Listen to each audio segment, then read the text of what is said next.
Good afternoon, everyone, and welcome to this special Dibble webinar. This is Kay Reed. I'm the Executive Director of the Dibble Institute. I'm assuming you can see me and you can see my screen. It's a little unclear to me. Anyway, welcome. It's Wednesday, and we're excited to have you here. I would like to start by asking you all a question.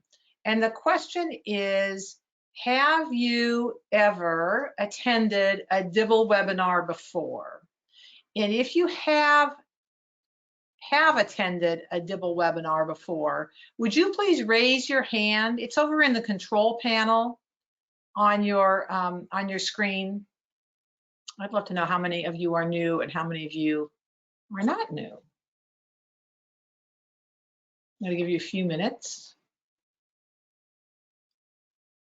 I hope you all are enjoying the summer, getting ready for the school year, hopefully having some time off. Okay, so it looks like most of you are new to the Dibble Institute. So before we go any further, thank you very much. Let me just explain a little bit about Dibble, and then we're going to talk about this ESSER funding. So as I said, I'm Kay Reed. I'm the Executive Director of the Dibble Institute. I'm coming to you from Berkeley, California, which is our headquarters. The Dibble Institute is a national independent nonprofit. Our mission is to empower young people with skills and knowledge to be able to navigate their intimate relationships. So some of you might think about us as the people who help young people get smart about their love lives. We also have materials that can help them deal with trauma and build resilience. And the reason we're talking today about funding is because so many of our clients, and I'm sure many of you who aren't our clients yet, you want to help young people, and it helps to have funding to help young people. So we look for ways that we can help our clients find funding to implement our programs, because every day, and honestly this is true, I wake up and ask myself, how can I get this kind of education about intimate relationships, about resiliency, how can we make that more widespread? So Dibble Institute is not a direct service organization. We leave that to you. And what we do is translate research into practical teaching tools that then you go out and use with young people. Last year, based on people like you and our sales, we estimate we reached that's all of us, reached 65,000 young people. So it's a great approach. We really leverage our time, and more importantly, we equip people on the ground with the information they need to move forward.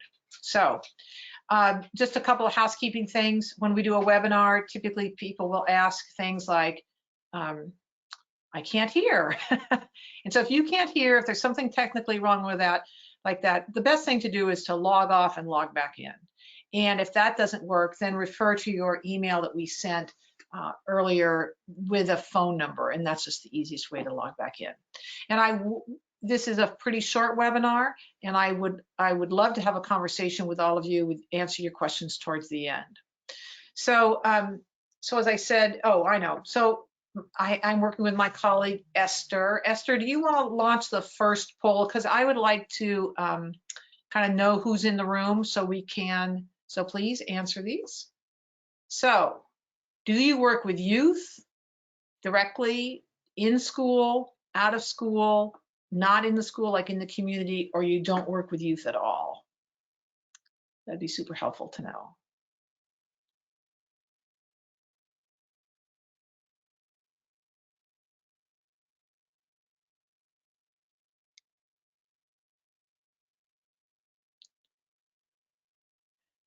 Okay. So this is good to know. This is because, so I just want to say a thing for those of you who answered, you work with youth in the community. This may be an opportunity for you to bring some of your services into schools. Some of you who don't work directly with youth may find a way to transfer this information to others in your community who do. And someone just wrote in that they do all three. So, you know, good for you. So that's good to know that, you know, most of you are working with youth in the community, and this will give you, I think, an interesting way to interact with your school district. Okay, so next poll. So all the work is on you guys for now. The next poll is, do you deliver social and emotional programming or trauma or, you know, things in this kind of pro-social space? Do you deliver that kind of programming? Okay. So it looks like about 80% of you do.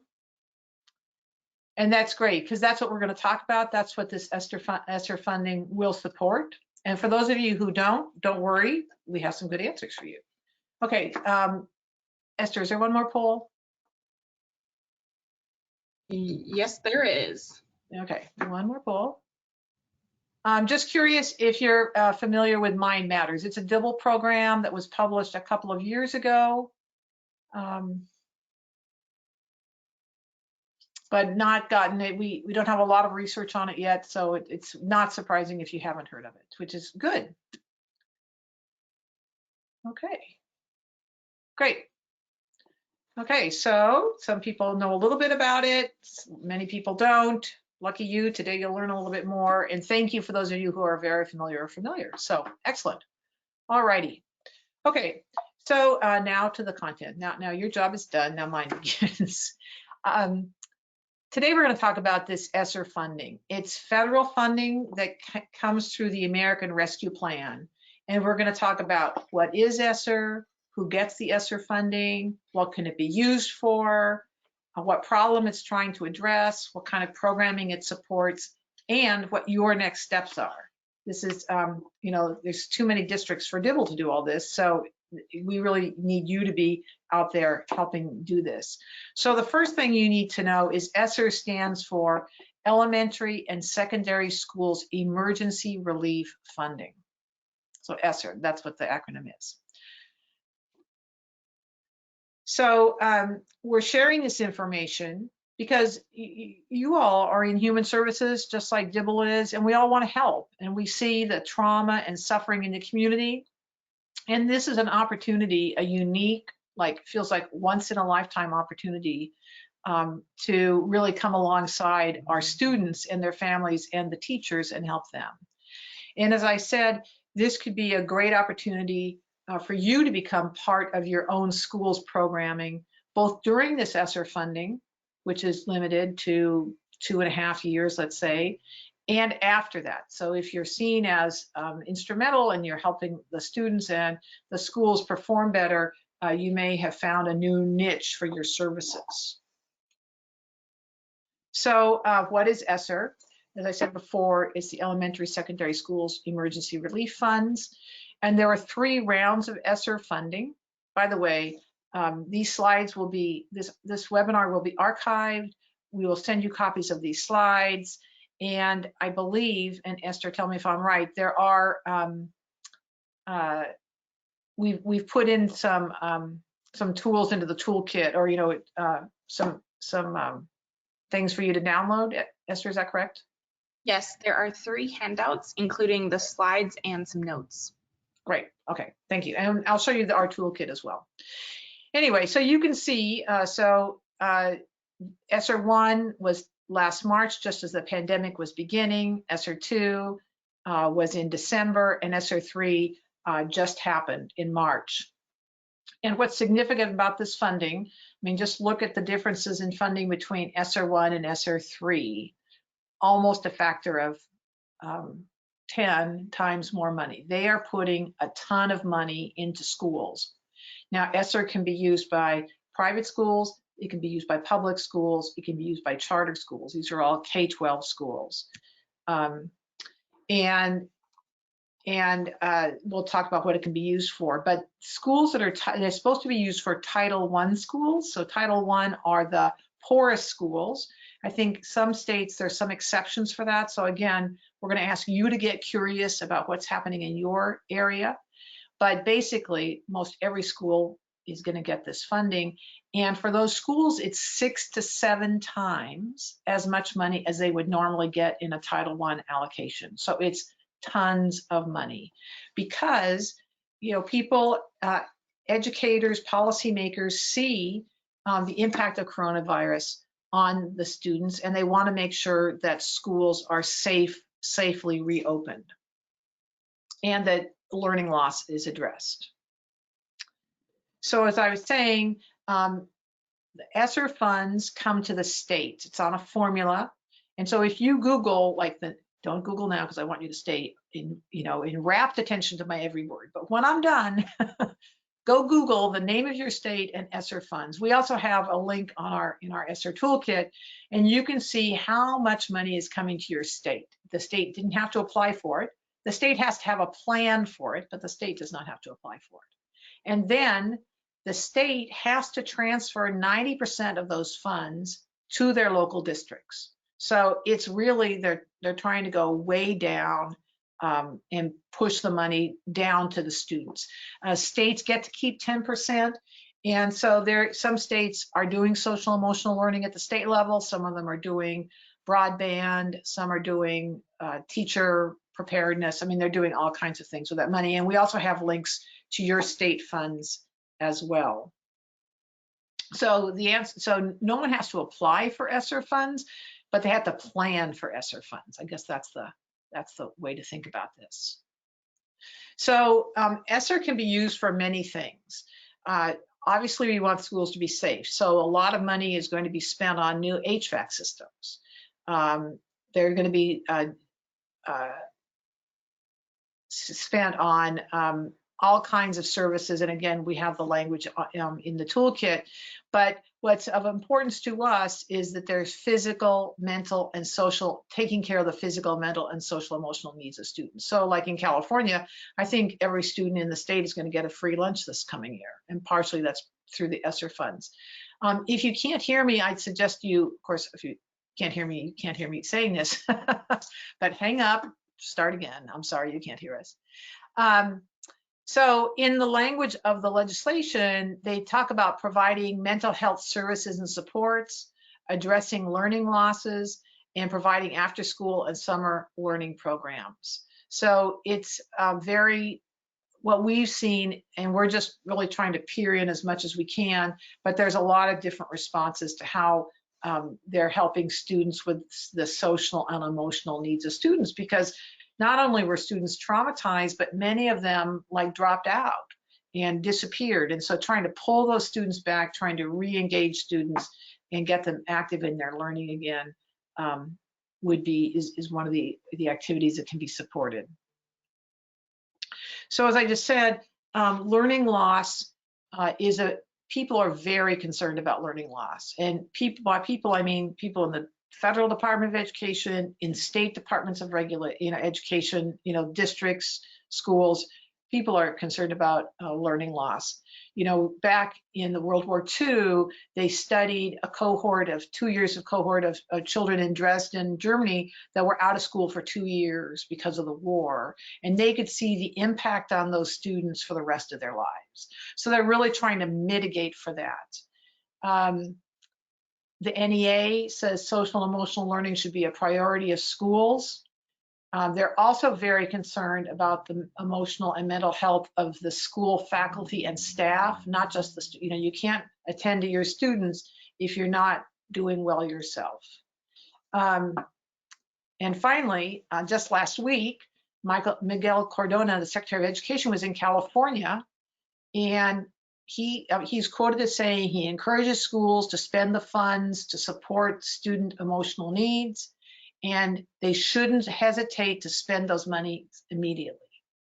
So here's 2 more factoids that are important for you all to understand.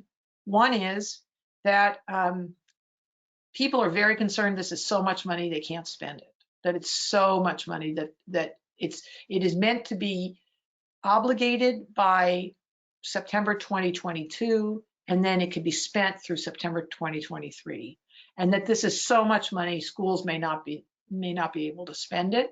That's number one. Number two, when I've talked to people who are working with schools and districts, those people don't want to staff up because they know the money is going to come to an end eventually. So you wouldn't want to fully staff up, let's say, a student counseling center or a student activity center if you couldn't sustain that. And this money is going to go away. But they are very eager to contract with outside agencies, which is why I asked you that question at the beginning. Are you currently working in schools? Are you working in the community?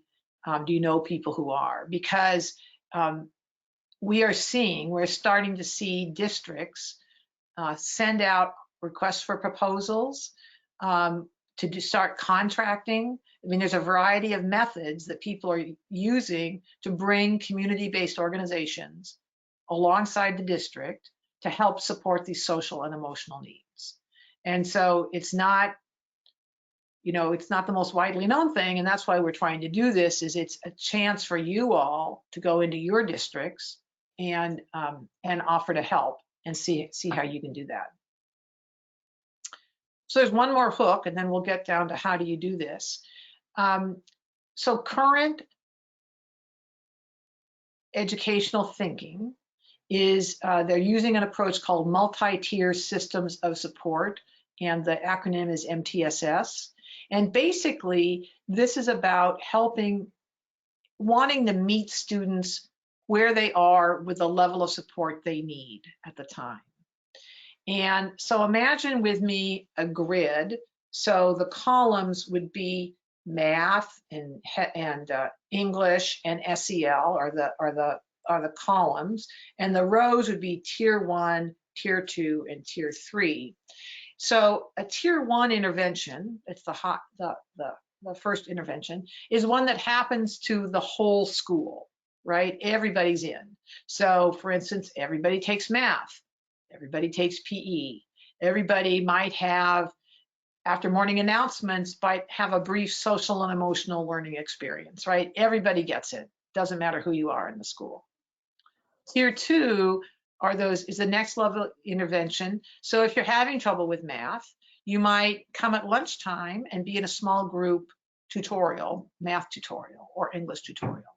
Or if you're having trouble regulating or with anger management or with just pro-social behaviors, you might come in and have a brief group session with someone. It doesn't have to be a clinician, right? So that's kind of the next level of support.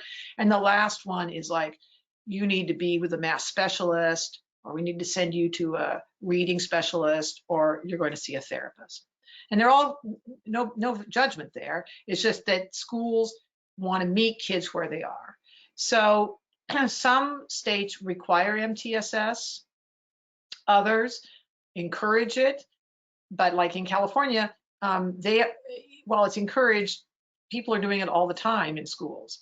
So I say this out loud because you have this ESSER funding for social emotional learning, and your schools might say, yeah, but we don't have the time. I know it's important, but when do we do it? Well, the answer is, and again, we have this in our toolkit and in the handouts, does your state require or recommend, or where is it on the MTSS scale?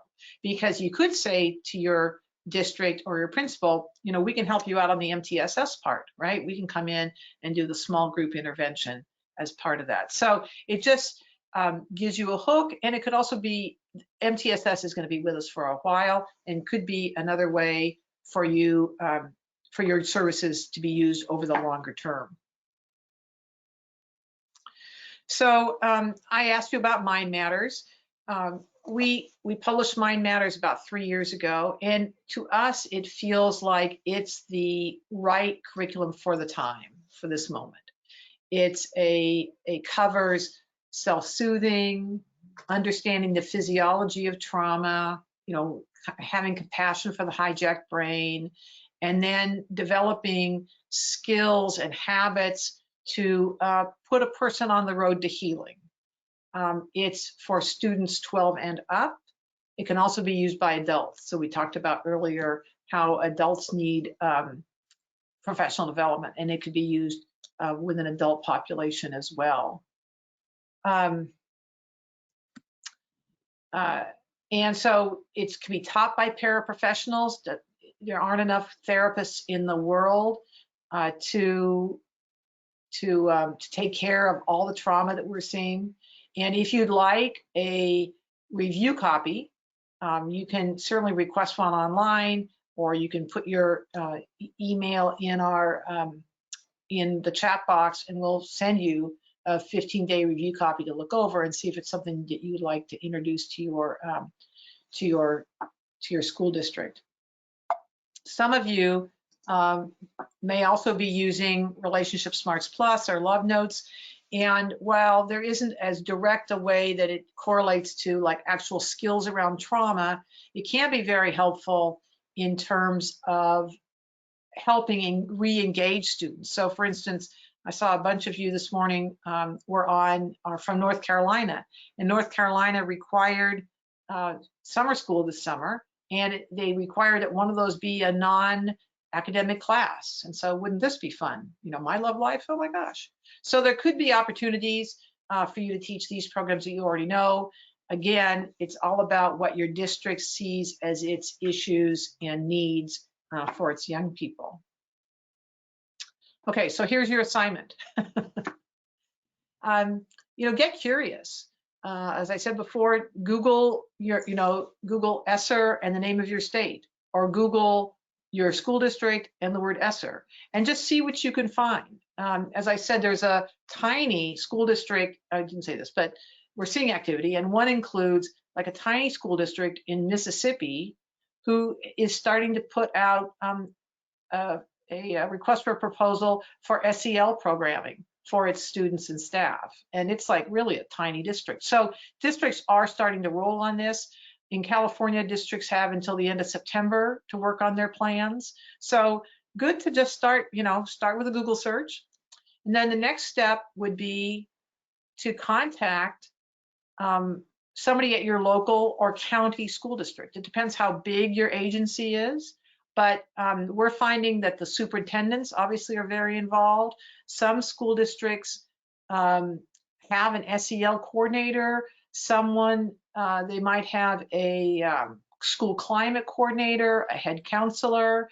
We're hearing that the business managers are involved, but I have a feeling that the business managers are there because it's a ton of money and they're just managing, the various contracts. So, contact somebody, and I'm sure, that right now, I'm sure their hair is on fire as they're thinking about how to do this.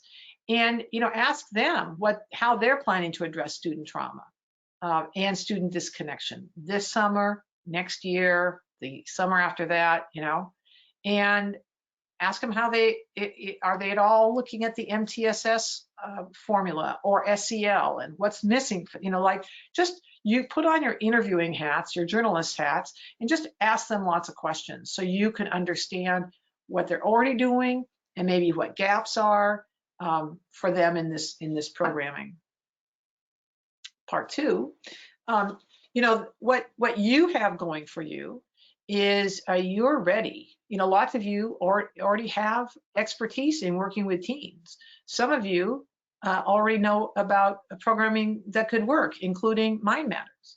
And what's nice about Mind Matters is it's based on research and it's been field tested. And so it's had positive responses where any moment, and I wish that moment were yesterday, but any moment we'll be getting some data around the benefits of Mind Matters. But I think that has a firm enough base that, for instance, LA County has already put it on its list of prevention and early intervention programs. And most importantly, for your school districts, they don't have to hire staff. I mean, you could be their, you could be their go-to people for this part of their programming. It could be during their school day, after their school day, in the summer. And then ask how you can support them in providing these services to address trauma and SEL.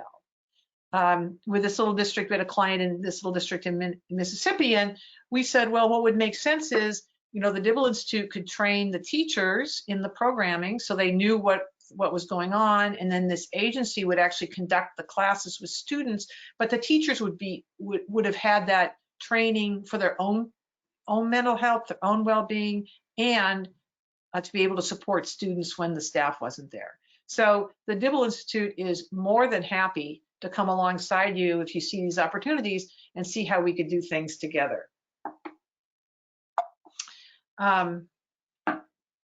So we have a toolkit. Dibble loves toolkits.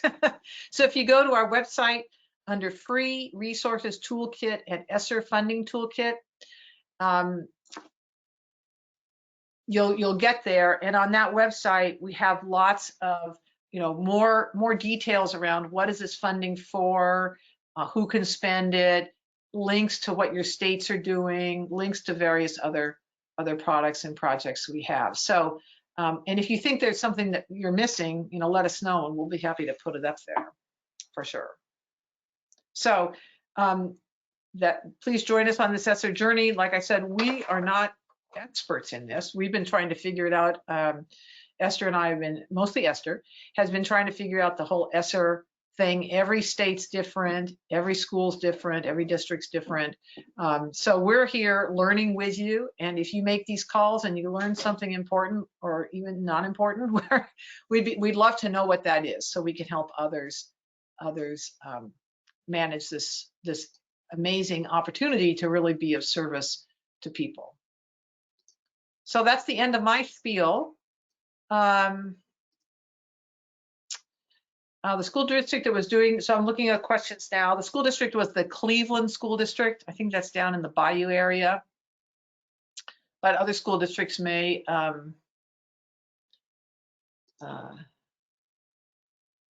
Okay, so thank you very much. We got a lot of you who requested review copies.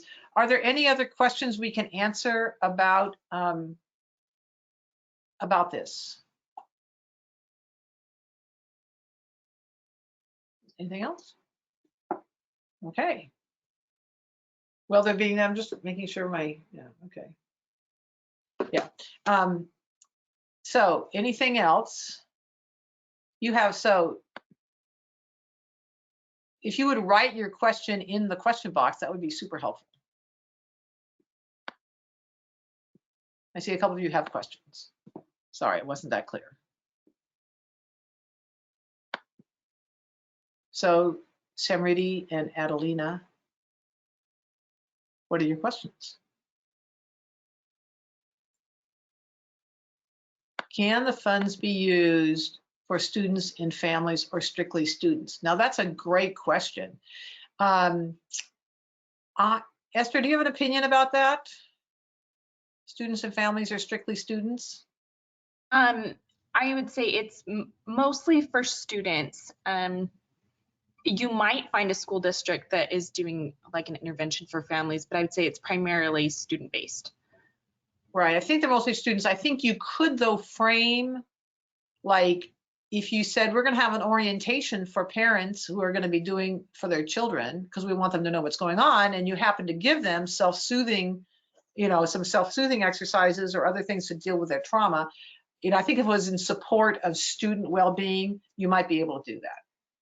Ask your district. It's very wide open. They're like, let's throw money at this and let's not make it a problem.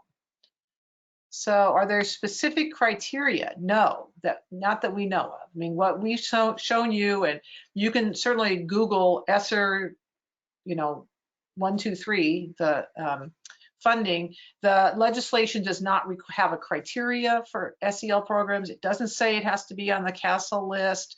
It doesn't say what it has to include.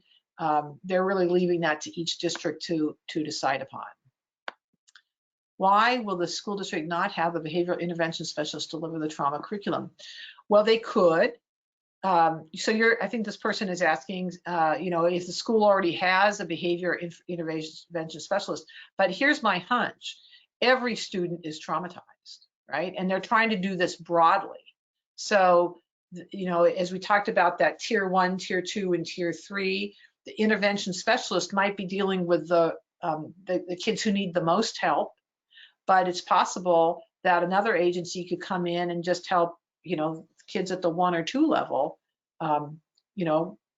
deal with their trauma. So again, we don't know all the answers. There's not a lot of rules around this.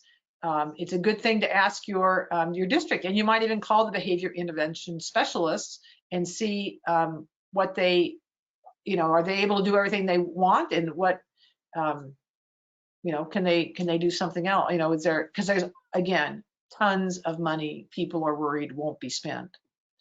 What's the wait time for getting the funds to start the work?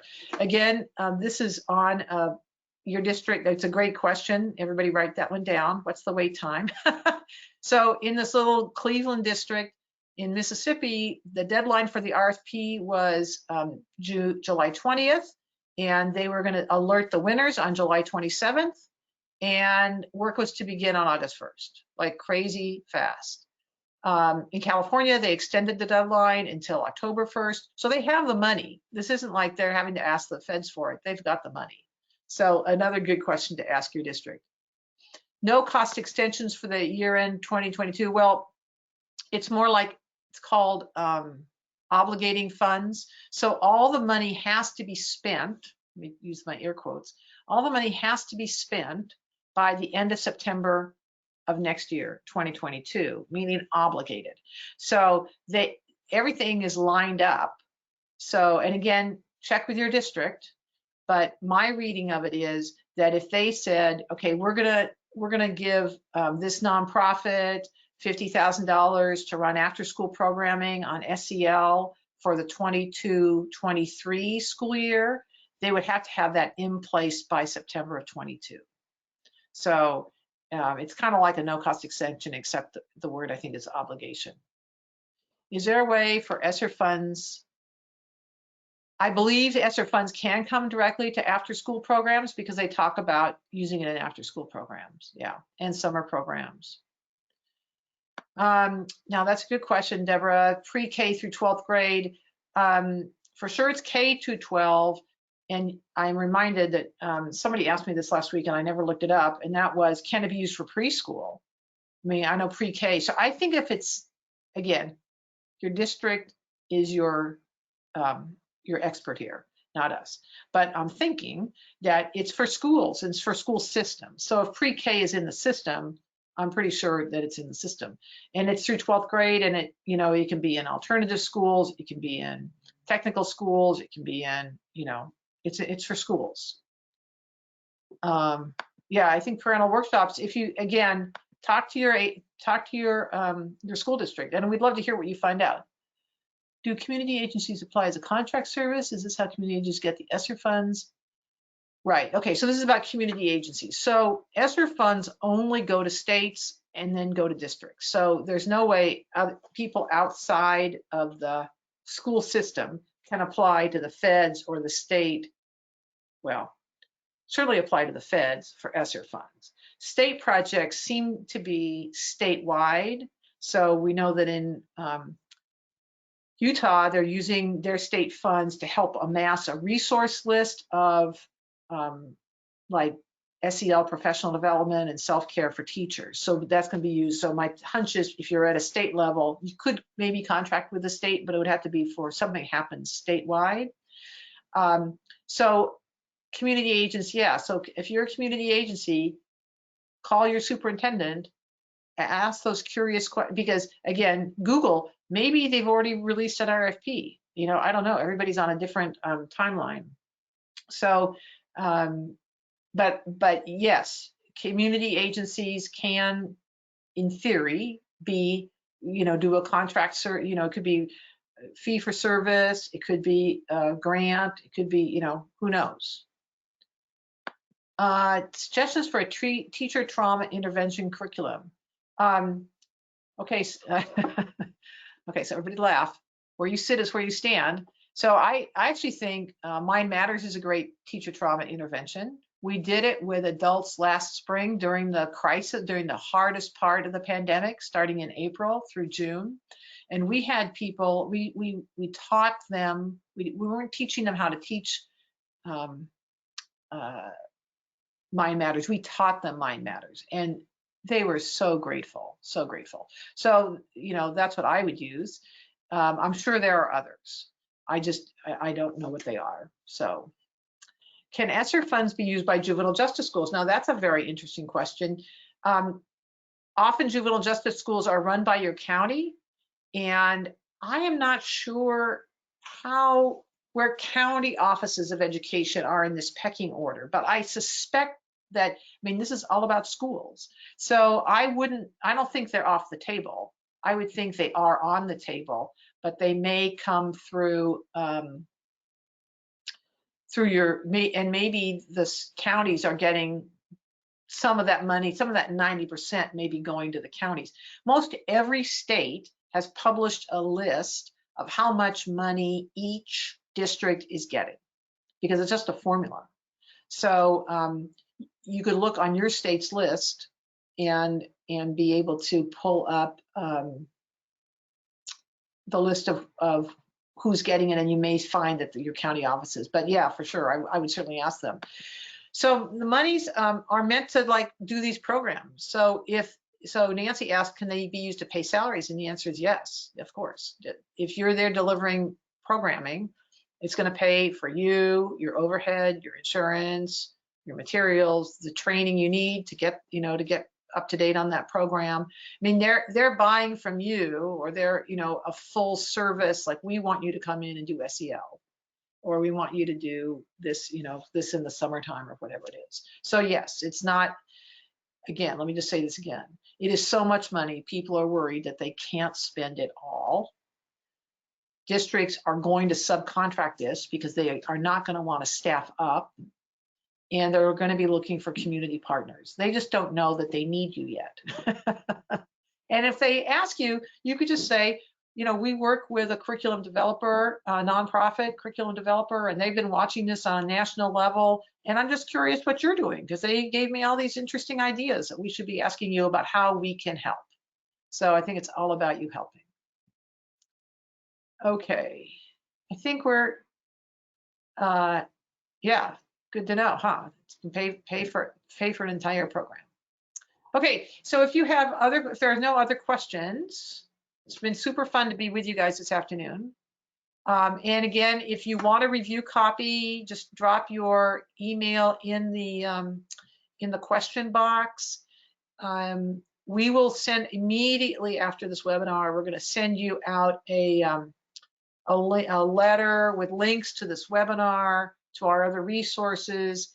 So you can, I would spend a little bit of time getting familiar with your state, how much money your district is getting, who in your district might be doing this kind of intervention. And then keep us in the loop. We'd love to help you out and be on the team. And if you feel like, like there's some part of it that Dibble can take care of and you can do the other part, we're happy to be, as I say, happy to be on the team. So, well, super fun to be with you guys today. And I hope you have a great rest. Oh, here we go. For any resources, right. So we're gonna send you out all the resources. So yeah, so let us know how it goes, and take good care.